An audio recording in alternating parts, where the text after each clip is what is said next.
Hi folks, welcome back to my channel, and if I look like shit, I feel like shit right now. So guess what? I finally finished another book on my physical TBR, and I am absolutely happy, and it is The Final Girls Support Group by Grady Hendrix. So I'm like, alright. Okay, so I'm a big Grady Hendrix fan. I absolutely love his books. And when I go to Barnes & Noble, I generally will pick up a Grady Hendrix book if I don't have it and it's either new or whatever. So, before I begin, I have good news. So if you live here in Louisville, Kentucky, you know about a place called St. Matthew's Mall. And it is a lot closer to where I live at than where I generally go. And for the first time in years, like it's been like going on 3 years since I actually went to a bookstore inside of a mall. They're very rare. They're very rare. Well, they're opening up a Barnes & Noble inside of St. Matthew's Mall or outside. I don't really care. It's at St. Matthew's Mall. I still have the coughs. So, I'm going to be going there instead of one further down the road. So, I'm going to save a lot of money. So, I am very happy about that. So, it may be like $20 or $15, $19. It'll be a lot closer. Alright, so back to the review of The Final Girls Support Group by Grady Hendrix. So this is about all of these girls that have survived essentially every conceivable horror that you can possibly imagine. And one by one, somebody is targeting them. I will say that this book was like, what the heck am I reading? I mean, I read it on my beautiful tablet. This is like the best thing I ever bought in my entire life. And literally, like, I'm reading this book. And when I went to work yesterday, I was like, when I had my break, I read like 5 chapters of this book. And I was like, dang, this is a really good book. And it's really weird. Hold on. Annoyance. It was interesting about how quickly, like, our main character is accused of something that she didn't do. It's amazing about like how quickly people can turn on victims of like mass murderers and all that stuff. But this takes the final girl trope and turns it into essentially another test of survival, another way to survive. I loved it. I thought this was a wonderfully written book. It is horrifying to know that the terror never ends, and you always have a legitimate reason to be absolutely terrified. So I give it 5 stars. It ended up on Goodreads, unfortunately. Alright. Now, let's do this again. So now I have 5 books that I'm going to be reading next. And I officially have, not times 1, 5, 10, 15, 20, I have 30 books left to read. Not counting this little pile here. 30 books! I am so happy.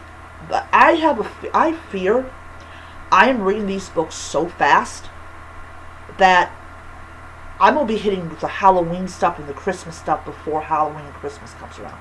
So what I'm actually going to do is once I hit the holiday ones, I'm literally going to substitute it for something else. So like, I got some Freed McFadden books over here. I'm not ready for Pet Sematary. I'm not ready for it. I got some more Natasha Preston. Yeah, I'm going to do that.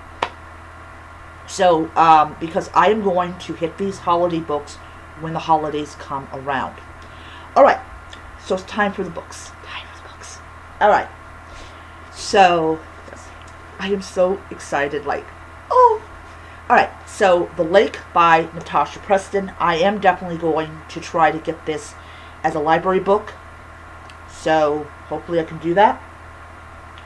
Because I will tell you, I love taking the books I'm reading to work. Now, if I cannot find this, if I can't get this from the library, and I really honestly don't want to purchase it, I'm just going to take it with me to work and read it as a physical edition. So, yeah. I will say some of Natasha Preston's books, they are so quick. They're such a quick read. I got a funny feeling I'll get like through two of them in 1 week. Zephyr by Natasha Preston. Once again, if I can't get this as a library book, I will take it. But I may decide, never mind with it. Just go ahead and, you know. Oh, man. Now, these three, I do know. So, I actually have The House of Shadows and The House of Secrets on my Nook. So, I bought these, like, months and months ago. So, yay.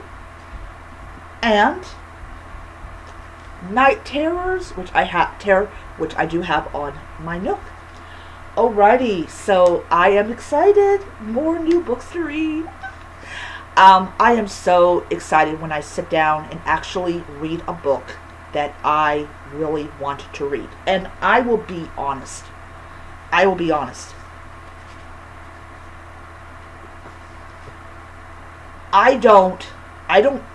don't get books because they're popular.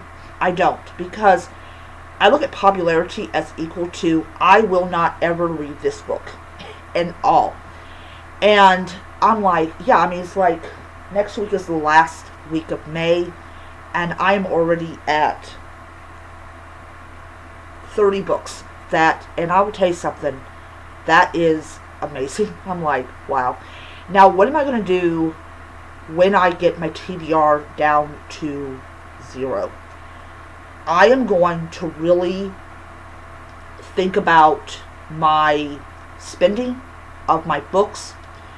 That's what I'm going to do. I'm going to really think about the spending, how much I spend on books and everything. So once I read all these books, now some of the books are going to bleed over into like 2027, because I will tell you, like, I'm looking at right now and I have a lot less books that I have not read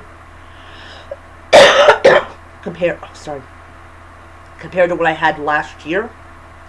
I essentially have like 1, 2,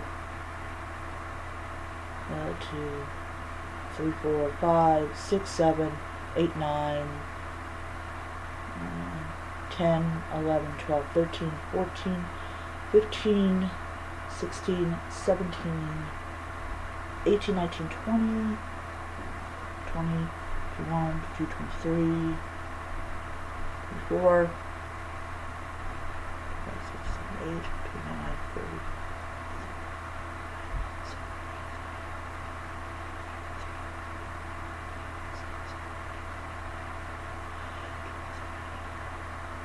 I have 57 books.